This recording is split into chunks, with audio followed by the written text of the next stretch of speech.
समाज में कोई भी व्यक्ति कष्ट में हो, मेरा उद्देश्य है कि मानवता को बचाना है, मानवता को जगाना है, हिंसा मुक्त विश्व बनाना है। पहले तो मानवता को जगाना है। आज हमारे समाज में जब मानवता की कमी हो रही है तभी इस तरह के हिंसा समाज में सामने प्रस्तुत हो रही है। सभी को मैं नमस्कार करती हूँ और जितने भी हमारे भाई बहन यहाँ उपस्थित हैं सभी को मैं नमस्कार करती हूँ। नारायणी शक्ति फाउंडेशन बनाने के पीछे जो मेरा उद्देश्य है, सबसे पहले मैं उस उद्देश्य को ही आप लोग के सामने रखने जा रही हूँ।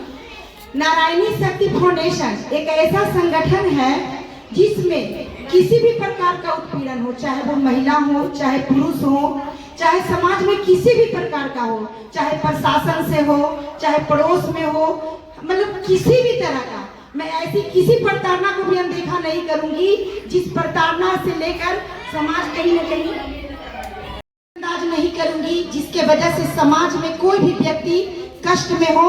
मेरा उद्देश्य है कि मानवता को बचाना है, मानवता को जगाना है, हिंसा मुक्त विश्व बनाना है। पहले तो मानवता को जगाना है। आज हमारे समाज में जब मानवता की कमी हो रही है तभी इस तरह के हिंसा समाज में सामने प्रस्तुत हो रही है। तो सबसे पहले तो इंसान के हृदय में मानवता होना अति आवश्यक है। और उसके बाद अगर हम लोग सभी, अगर पड़ोस में कोई किसी के साथ मारपीट कर रहा है, गाली गलौज कर रहा है, तो एक पड़ोसी खड़ा होकर दूसरे पड़ोसी का तमाशा देखता है। ऐसा नहीं होना चाहिए। अगर एक व्यक्ति को प्रताड़ित किया जा रहा है और समाज में अगर 10 व्यक्ति वहां खड़े हैं और 10 व्यक्ति अगर आवाज उठा देंगे कि आप उसके साथ गलत कर रहे हैं, तो कहीं ना कहीं उसी जगह पे वो प्रताड़ना समाप्त हो जाएगी।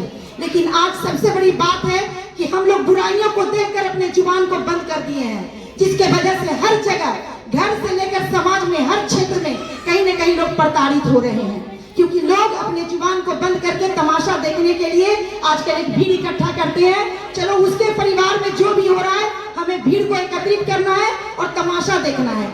जिस दिन मन से ऐसी गंदे विचारों का समाप्ति हो जाएगा, समझ लीजिए कि उस दिन समाज में सुंदरता आने में कोई भी नहीं रोक सकेगा।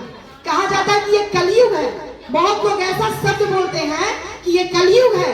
चलिए, कलयुग में सब चल रहा है, ऐसी कोई बात नहीं है।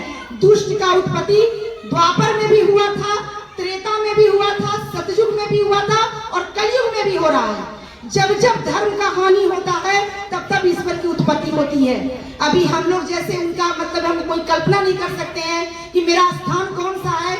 मैं तो ईश्वर के चरणों के धूल के कण भी हो जाऊं तो मैं खुद को खुश नसीब समझूंगी। सबसे पहले तो मानवता का ये उद्देश्य होना चाहिए कि हम लोग समाज में अगर जन्म लिए हैं तो बाल बच्चे, परिवार को तो पशु पक्षी भी पाल लेता है। आप देखिए, एक मतलब गिद्ध का उदाहरण आपको देते हैं कि एक गिद्ध भी अपने बच्चे को आकाश में उड़ाने के लिए कई बार चोंच के साथ वो ऊपर जाती है, उसके बाद कई बार बच्चों को सिखाने के लिए वो आकाश से उस बच्चे को गिराती है और वो भी अपने बच्चों को शिक्षा देकर ही छोड़ती है। तो क्या हम लोग पशु पक्षी हैं? क्या हम लोग मानव नहीं है? क्या हमारे अंदर में मानवता की समाप्ति हो जानी चाहिए? क्या हम लोग तमाशा देखने के लिए धरती पर आए हैं? क्या अपने बाल बच्चे और परिवार को पालने के लिए सिर्फ आए हैं? क्या समाज के लिए हमारा कोई भी दायित्व नहीं है? तो सबसे बड़ी बात है कि एक समाज सेवी बनने के लिए हृदय में उदारता होना अति ही आवश्यक है। कोई भी पद की प्रतिष्ठा लेने के लिए समाज सेवी नहीं बने। ये अंदर से संकल्प कर ले कि आज से जब मुझे पगड़ी और तलवार और उसके बाद जो ये हम लोग को ये मिलता है गमछा, अगर ये किसी के भी कंधे पे दिया जा रहा है तो आपके ऊपर बहुत बड़ा दायित्व दिया जा रहा है। और आप लोग इसके कर्तव्य को समझिए कि आज से आप नारी नहीं है, आज से आप नारायणी का रूप लेने जा रही हैं। और नारायणी उसे कहा जाता है जो पूरे विश्व की सुरक्षा करती है। तो नारायणी शक्ति फाउंडेशन एक नारायणी शक्ति के नाम पर है और इनकी गरिमा को बनाना हमारे सारे लीडर का दायित्व है। और जो इस दायित्व को निभाए वही इस पद पर आने के अपनी प्रयास को रखे। जिनको नहीं है दायित्व निभाना है वो अभी भी अपने पद से निष्क्रिय हो सकते हैं, क्योंकि बिना कर्म किए हुए किसी की पहचान नहीं होती है। और जिन्हें नाम का पहचान लेना है वो आ सकते हैं। लेकिन बहुत जल्दी एक इस पर भी मैं उदाहरण देने जा रही हूँ कि आप देखते हैं कि एक पेड़ को उत्पत्ति करने के लिए बीज बोया जाता है और बहुत सारे बीज बोए जाते हैं, लेकिन कोई जरूरी नहीं है कि वो सारा बीज पेड़ बनके फल देने वाला होगा। तो अगर आप बीज बन के मिटने के लिए सिर्फ आप लीडर बनने आए हैं तो कहीं ना कहीं आपकी ही अवहेलना होगी, क्योंकि कहीं ना कहीं आप गल के उसी मिट्टी में समाप्त हो जाएंगे। जो कर्म करेंगे, जिनके अंदर में उदारता है, समाज के प्रति जज्बा है, वही आगे जाएंगे।